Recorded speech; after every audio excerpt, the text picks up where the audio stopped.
सांसद रामस्वरूप शर्मा ने मंडी में किया रानी खैरगढ़ी की प्रतिमा का अनावरण। स्वतंत्रता सेनानी थी मंडी की रानी ललिता कुमारी। नई पीढ़ी को देश की स्वतंत्रता में योगदान से अवगत करवाना प्रतिमा स्थापित करने का था उद्देश्य। दरारें पड़ने से 2 सालों से यातायात के लिए बंद है भूतनाथ पुल। 2 करोड़ 68 लाख से पुल की जैकिंग सिस्टम के जरिए होगी मुरम्मत। यातायात के लिए बहाल होने का इंतजार कर रहे लोगों का टूटता जा रहा है सब्र का बांध। सोलन में निजी वाहन मालिक टैक्सी चालकों के कारोबार पर डाल रहे डाका। टैक्सी ऑपरेटरों ने एसपी को की शिकायत। गाड़ियों के नंबर देकर निजी वाहनों पर कानूनी कार्रवाई की उठाई मांग। और इंदौरा के बडोखर बाजार में एक दिन में 2 बार हुई लड़ाई। खूब लगा तमाशा, जमकर हुई गाली गलोच। लोग बने तमाशबीन। 2 गाड़ियों के ड्राइवर पार्किंग को लेकर उलझे।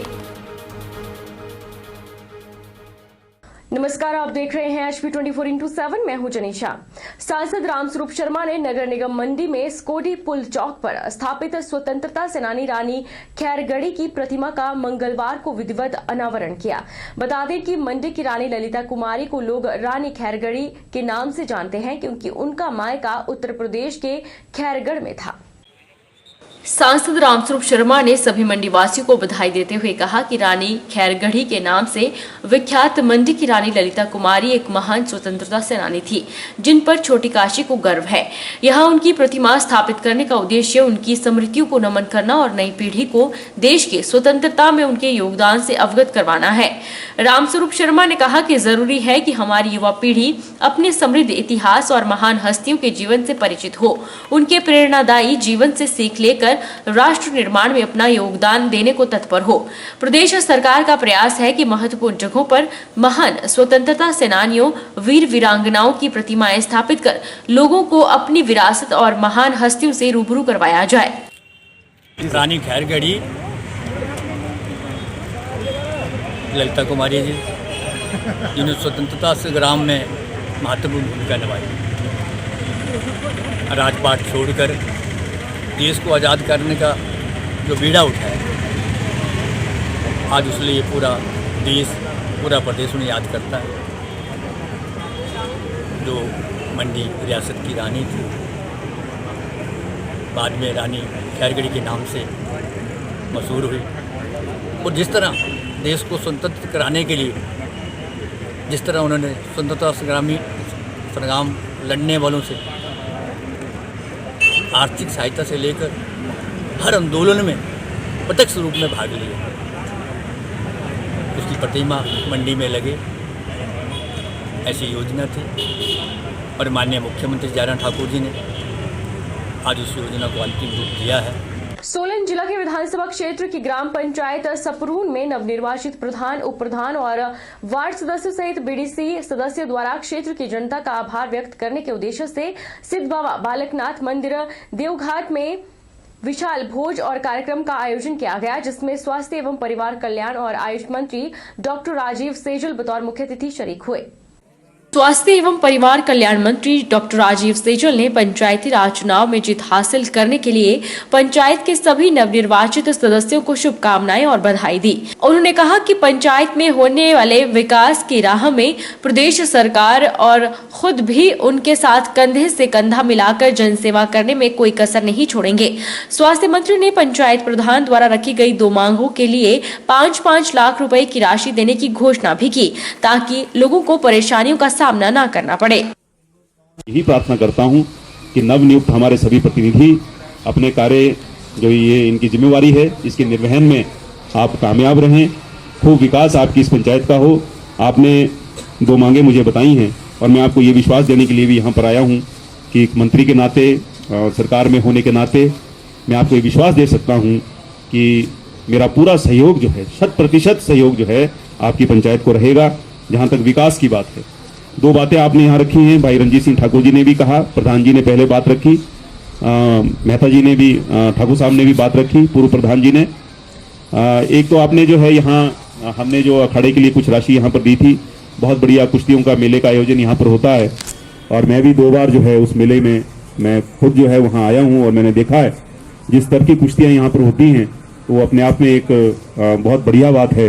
तो उसको जो है और ज़्यादा इसको ठीक करने के लिए, ताकि और व्यवस्थाएं वहाँ अच्छी हो जाएं, मैं 5 लाख रुपया देने की वहाँ पर घोषणा करता हूँ। एट शमशान घाट देहूँ शेड बनना है, बेंचेस लगने हैं, इसके लिए 5 लाख रुपए की राशि जो है वो देने की मैं घोषणा करता हूँ। कुल्लू शहर के बीचों बीच ब्यास नदी पर 10 करोड़ की लागत से बने भूतनाथ पुल की सुविधा आखिर जनता को कब मिलेगी?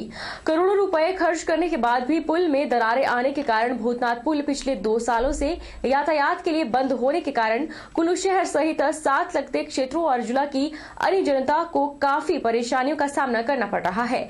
हालांकि फ्रांस की फ्रेशनेट मिनाट इंडिया इंटरनेशनल कंपनी द्वारा आधुनिक तकनीक से इस पुल की मरम्मत कर रही है, लेकिन मुरम्मत कार्य धीमी गति से होने के चलते 2 सालों से पुल को यातायात के लिए बहाल होने का इंतजार कर रहे लोगों के सब्र का बांध अब टूटता जा रहा है। भूतनाथ की मरम्मत का कार्य अब जो है वो लास्ट स्टेज के ऊपर है। इसकी जो भी क्रैक्स फिलिंग्स थी वो सारी पूर्ण कर ली गई है। अब जो है वो इसमें बेरिंग रिप्लेसमेंट और स्ट्रेसिंग का कार्य रहता है। स्ट्रेसिंग का कार्य जो है वो हमने जो है वो अभी शुरू करवा दिया है। इसके 10 दिन लगेंगे कम से इसको पूरा करने के। इसके बाद 15 दिन जो है वो बेरिंग रिप्लेसमेंट को लगेंगे और साथ साथ उससे एक्सपेंशन ज्वाइंट जो है वो ठीक किया जाएगा। और उस स्ट्रेसिंग करने के बाद और बेरिंग रिप्लेसमेंट करने के बाद अगर पुल जो है वो अपनी ओरिजिनल पोजीशन पे आ जाता है, तब तो जो ये जो है वो जल्दी ही वाहनों की आवाजाही के लिए खोला जाएगा। अगर जो है वो ये अपनी ओरिजिनल पोजीशन नहीं लेता है तो इसको जो है वो ऊपर का जो बेरिंग कोट जो है वो निकाल कर इसमें फोम कंक्रीट से लेवल ठीक किया जाएगा और उसके ऊपर मास्टिक असफाल्ट की लेयर डाली जाएगी, जो कि उनके स्कोप में से एक्स्ट्रा वर्क है और इसके लिए जो है वो 1.5 मंथ जो है वो एक्स्ट्रा लगेगा। हिमाचल में देश का पहला ship and goat centre of excellence Palampur में स्थापित होगा।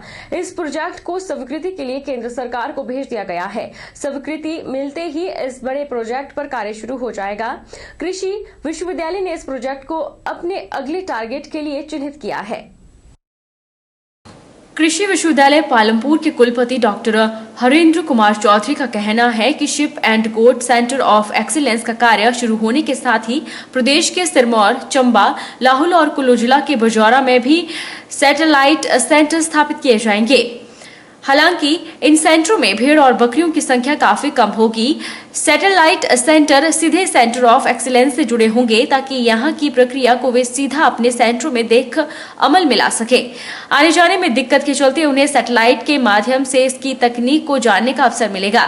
सेंटर ऑफ एक्सीलेंस का उद्देश्य लोगों को गद्दी मीट और ऊन की गुणवत्ता के बारे में बताना है, जिससे वे इस व्यवसाय को अपनाकर अपनी आर्थिकी सुदृढ़ कर सके। हिमालय की गोद में रहते हैं और ये विश्वविद्यालय हिमालय के आंचल में है। मैंने निर्णय लिया है कि क्यों ना हम गद्दी गोट और गद्दी शीप इसको वहाँ इंट्रोड्यूस करें उस सेंटर ऑफ एक्सीलेंस में। वहाँ दूसरी प्रजातियाँ भी रहेंगी और वहाँ से ब्रीडिंग भी करेंगे, जेनेटिक कैरेक्टराइजेशन भी करेंगे और गद्दी गोट और शीप के मीट की और शीप के वूल की उसकी क्वालिटी की गुणवत्ता को भी हम जानेंगे, ताकि हम पूरे विश्व को बता सकें कि हमारे पास गद्दी गोट और शीप के रूप में कितनी बड़ी धरोहर छुपी हुई है। बता दें कि हिमाचल प्रदेश में साल भर में करीब 4,410 टन गद्दी मीट का उत्पादन होता है, जबकि एक साल में गद्दी भेड़ की करीब 1,500 टन ऊन का उत्पादन किया जाता है। हिमाचल में देश का पहला ship and goat centre of excellence Palampur में स्थापित होगा। इस प्रोजेक्ट को स्वीकृति के लिए केंद्र सरकार को भेज दिया गया है। 26 फरवरी को हिमाचल विधानसभा बजट सत्र के पहले दिन विधानसभा में हुए हंगामे को लेकर हिमाचल में राजनीतिक बवाल लगातार जारी है। सिरमौर के संगड़ाह में कांग्रेस कार्यकर्ताओं ने बड़ी संख्या में सड़क पर उतरकर प्रदर्शन किया। सिरमौर के संगड़ाह में कांग्रेस कार्यकर्ताओं ने बड़ी संख्या में सड़क पर उतरकर प्रदर्शन किया। कांग्रेस नेताओं ने चेतावनी दी है कि अगर 2 दिनों के भीतर नेता प्रतिपक्ष समेत अन्य 4 विधायकों के निलंबन रद्द न किए तो कांग्रेसी कार्यकर्ता मुख्यमंत्री और विधानसभा का घेराव करेंगे। रेणुका कांग्रेस मंडल के अध्यक्ष तिपेंद्र सिंह चौहान ने कहा कि विधानसभा के बाहर बीजेपी गुंडागर्दी पर उतर आई और कांग्रेसी नेताओं के साथ जमकर धक्का मुक्की की, जिसमें विधानसभा उपाध्यक्ष सहित बीजेपी के वरिष्ठ मंत्री सुरेश भारद्वाज भी शामिल थे। उन्होंने कहा कि यह सब खुद मुख्यमंत्री जयराम ठाकुर के इशारों पर हुआ है, जिसकी कांग्रेस कड़े शब्दों में निंदा करती है। कांग्रेस पार्टी जो है इसकी घोर निंदा करती है और मुख्यमंत्री और बीजेपी सरकार को आगाह करती है कि अगर यदि 2 दिन के अंदर हमारे निष्कासित विधायकों का निलंबन वापस नहीं लिया गया तो हम विधानसभा का भी घेराव करेंगे और मुख्यमंत्री महोदय का भी घेराव करेंगे।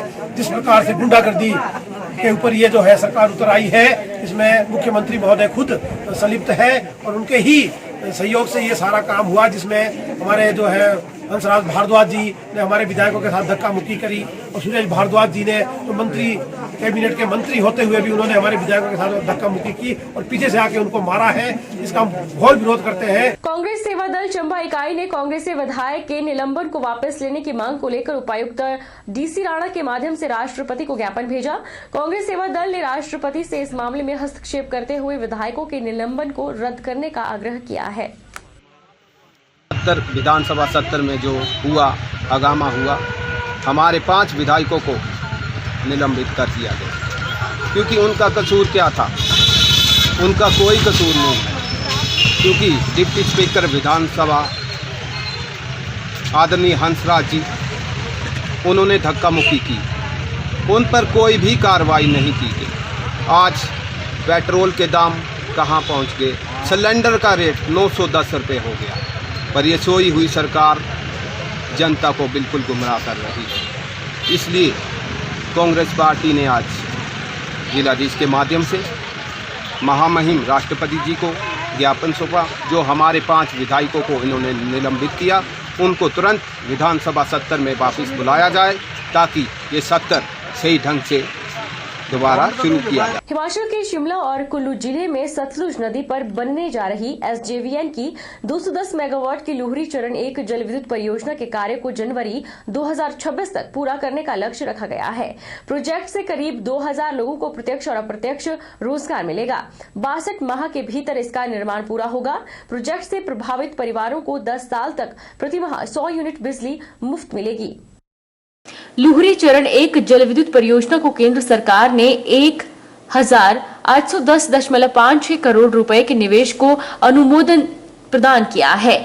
इसमें इनेबलिंग इंफ्रास्ट्रक्चर के लिए केंद्र से 66.19 करोड़ की बजटीय सहायता भी शामिल है, जिससे विद्युत टैरिफ कम करने में सहायता मिली है। हिमाचल को 40 वर्षों तक लगभग 1050 करोड़ रुपए की निःशुल्क बिजली मिलेगी। परियोजना से सालाना 758 मिलियन यूनिट बिजली तैयार होगी। अधिक जानकारी देते हुए SJVN के अध्यक्ष नंदलाल शर्मा ने बताया कि परियोजना को बिल्ड ऑन ऑपरेट मेंटेन आधार पर शिमला और कुल्लू जिले में राष्ट्रीय राजमार्ग 5 के साथ नीरथ गांव के पास सतलुज नदी पर निर्मित किया जा रहा है।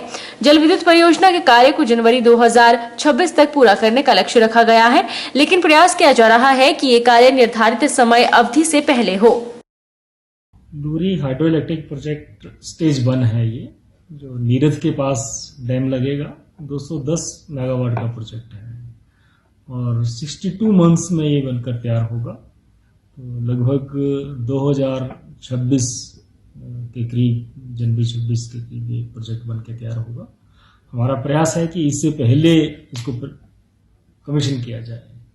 हमने आदेश दे दिया है कि इस प्रोजेक्ट को जितना पहले हो सकता है, जनवरी 2026 से पहले इसको कंप्लीट किया जाए। प्रोजेक्ट से क्षेत्र के आसपास के लोगों को भी रोजगार मिलेगा। SJVN के अध्यक्ष नंदलाल शर्मा ने बताया कि यह प्रयास किया जा रहा है कि लोकल लोगों को काम मिले। अगर उनमें स्किल है तो उन्हें काम दिया जाता है और उनमें स्किल भी डेवलप की जाती है। लोकल लोगों को प्रायोरिटी के ऊपर काम भी दे और हमारी डायरेक्शन भी कॉन्ट्रैक्टर को रहती है कि जो भी स्किल अवेलेबल है उसके मुताबिक पहले लोकल लोगों को रखा जाए। तो स्किल वो नहीं होगा तो बाहर से लाए जाएंगे और हम स्किल डेवलपमेंट भी लोगों में करवाते हैं। रुकेंगे एक छोटे से ब्रेक के लिए, ब्रेक के उस पार फौरन लौटेंगे। देश का संविधान जहां मौलिक अधिकारों से सुसज्जित करता है, वहीं मौलिक कर्तव्यों के प्रति नागरिकों को उत्तरदायी भी बनाता है। संविधान का पालन, राष्ट्रध्वज और राष्ट्रगान का आदर, देश की संप्रभुता, एकता और अखंडता की रक्षा, 6 से 14 वर्ष के बच्चों की प्राथमिक शिक्षा मुहैया करवाना, सार्वजनिक संपत्ति की सुरक्षा, देश की गौरवशाली संस्कृति का संरक्षण, पर्यावरण की सुरक्षा एवं संवर्धन, समरसता और समानता की भावना का निर्माण, वैज्ञानिक दृष्टिकोण और ज्ञानार्जन की भावना का विकास करें, उत्कृष्टता के लिए सतत प्रयास, स्वतंत्रता के लिए राष्ट्रीय आंदोलन में अपनाए गए उच्च आदर्शों को संजोए रखें। देश की रक्षा करना हर भारतीय नागरिक का परम कर्तव्य है।